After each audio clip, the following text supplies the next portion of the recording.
Now it's time to get ready. So given that, we have 12 to 17 forecast, I would start preparing now. As hurricane season begins, the Heat are ready to roll. So we're going to hit the ground running when we get to Denver. And I like our... As they prepare to face off for the NBA title, things are heating up in Washington. This is going to be law. As the House meets to keep U.S. debt above water. And a Carnival cruise ends in tragedy. It's a terrible situation. I know other people have been through it. After a man fell into the ocean. These stories and more coming up on Newsbreak. Hello, South Florida. I'm Kenneth Bueno. And I'm Kenya Cardone. Today is June 1st, 2023. Live from the Lee Kaplan School of Journalism and Media in North Miami, this is Kaplan News. The season is here and it's time to start prepping. Today is day one of hurricane season 2023. It's predicted to be calmer than usual, but forecasters say not to let your guard down. Kaplan Samuel Larreal is live at the National Hurricane Center in West Miami-Dade with a look ahead. Samuel? And we are here in front of the National Weather Service, where meteorologists are predicting a hurricane season with high levels of uncertainty due to El Niño atmospheric conditions. Almost a year after Hurricane Ian hit Florida's west coast, causing unprecedented damage to the region, South Florida prepares for this year's hurricane season starting June 1st. Now, South Florida does have some of the highest odds of being struck by a hurricane of any part of the country.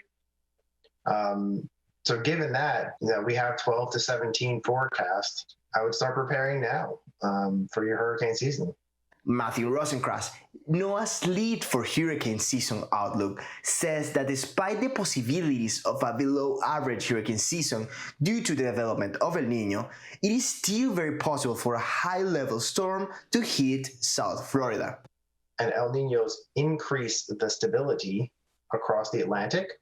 They also reduce mid-level moisture. Despite the unfavorable conditions for the formation of storms, Rosencrantz warns that El Niño also introduces high levels of uncertainty to hurricane prediction models. Because of this, NOAA and the National Weather Service advises to start preparing now for the possibility of an upcoming storm. They recommend to store up to 3 days of non-perishable foods, batteries, bottled water, and other supplies. The National Weather Service's main message is take hurricane season seriously. The Florida government is starting a no-tax holiday for disaster preparedness supplies, ongoing until June 9th. For Caplin News, Samuel Larreal. The Miami Heat are set to tip off for Game 1 of the NBA Finals versus the Denver Nuggets, marking the last step on the way to a 4th franchise championship. Brian Lopez is in the control center to outline the main storylines prior to tonight's game in Denver.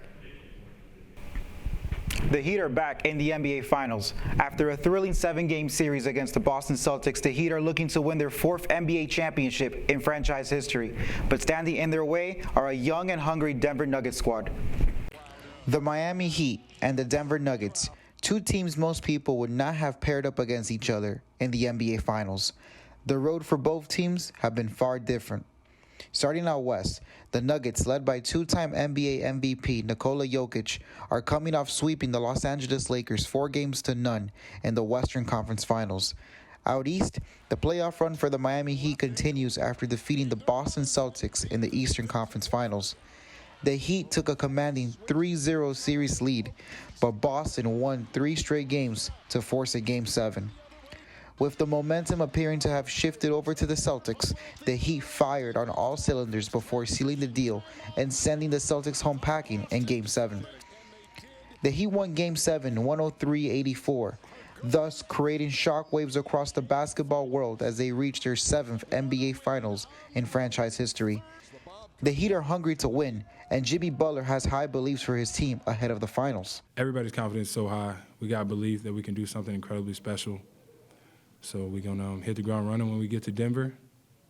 and I like our chances. According to ESPN Analytics, the Nuggets are favored 89% to beat the Heat, but Nuggets big man Nikola Jokic says there are no favorites. This is going to be the hardest game of our life, and we know that, and we are prepared for that. Both teams have their eyes on the prize. The Nuggets are looking to win their first NBA title in franchise history, whereas the Heat are looking to go from underdog to top dog in the NBA. Game 1 of the finals tips off tonight at 8:30 p.m. In the Control Center, I'm Brian Lopez, Caplin News. A debt ceiling plan passed by the House of Representatives. Now, as Kaplan's Nicole Swed reports, it's now up to the Senate. The debt ceiling drama that's been hovering over Washington, D.C. for months could be coming to an end soon. The bill is passed. A deal that suspends the nation's debt limit until New Year's Day 2025 gets through the House by a vote of 314 to 117. This is the biggest cut and savings this Congress has ever voted for. And it's not that we're just voting for it. This is going to be law. In addition to addressing the debt limit, the bill also caps non-defense spending, cuts back on some COVID-19 relief funds, and expands work requirements for some food stamp recipients. The passage of this legislation is a testament to House Republicans delivering on our commitment to America, an economy that's strong. 149 Republicans and 165 Democrats voted in favor of the bill. 71 Republicans and 46 Democrats voted against it. Is it everything I wanted? No. But sitting with one House, with a Democratic Senate, and a Democratic president who didn't want to meet with us, I think we did pretty dang good for the American public. President Joe Biden applauded the House vote and is urging the Senate to, quote, pass it as quickly as possible so it can be signed into law. Nobody on either side thinks this agreement is perfect, that's for sure. Nobody got everything they wanted. This is Nicole Swed, Kaplan News. Florida Governor Ron DeSantis is traveling through the Hawkeye State in his bid to become the Republican nominee. He's holding down 4 events in Iowa where the caucuses could be critical in selecting the GOP nominee. DeSantis fired back at several attacks from former President Donald Trump, but he faces many challenges before he can confront President Biden. We have to be rooted in facts, we have to be rooted in reality, and we have to be rooted in the enduring principles that have made this country great. The race intensifies as DeSantis continues to put Trump's grip on the GOP to the test. This morning, we now know the name of the cruise ship passenger who was lost at sea after falling off a Carnival ship in the Bahamas. Kaplan's Shamir Toussaint reports from Carnival's corporate headquarters in Doral. Carnival Cruise Line reported that a man went overboard on one of its cruise ships. The ship Carnival Magic departed Norfolk on Thursday, May 25th, and was headed towards the Bahamas. On Tuesday morning, the ship returned while the search still continues. The ship returning today after leaving for a 5-day trip to the Bahamas May 25th. According to the Carnival Cruise Line, the man was reported missing by someone that was traveling with them on Monday night.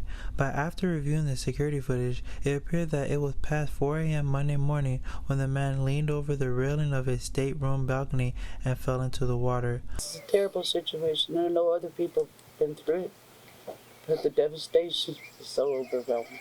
The Coast Guard putting out this statement following the incident, saying that they have released the ship from search and rescue effort and allowed the Carnival Magic captain to continue back to Norfolk. They added that the Carnival care team is providing support services to those traveling with the guests.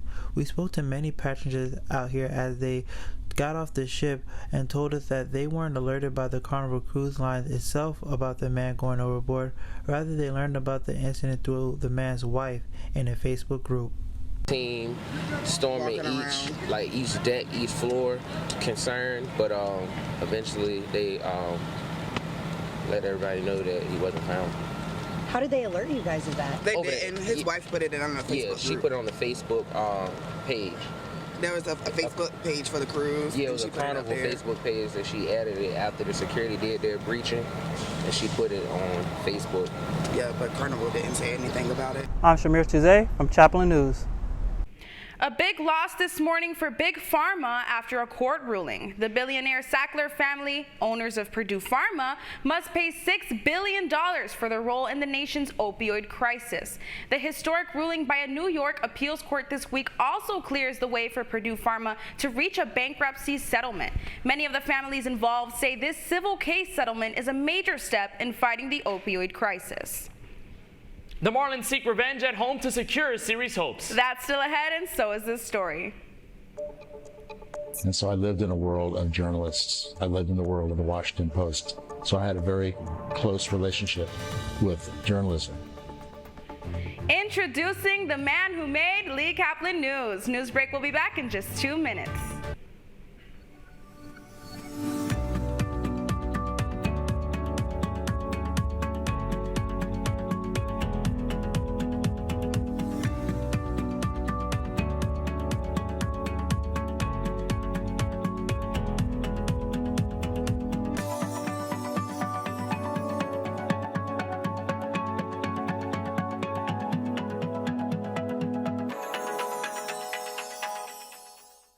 See us dream.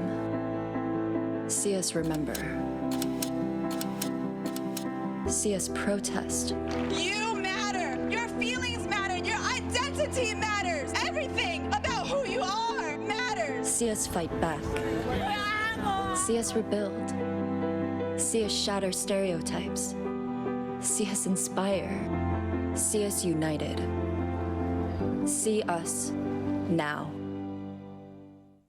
There are 16 million children struggling with hunger in America. That's 1 in 5 daughters, sons, neighbors, and classmates who don't know where their next meal is coming from. Yet billions of pounds of good food go to waste every year. It's time we do something about it. Feeding America is a nationwide network of food banks that helps provide meals to millions of kids and families in need. Visit feedingamerica.org to help them feed even more. Together, we can solve hunger. Together, we're feeding America.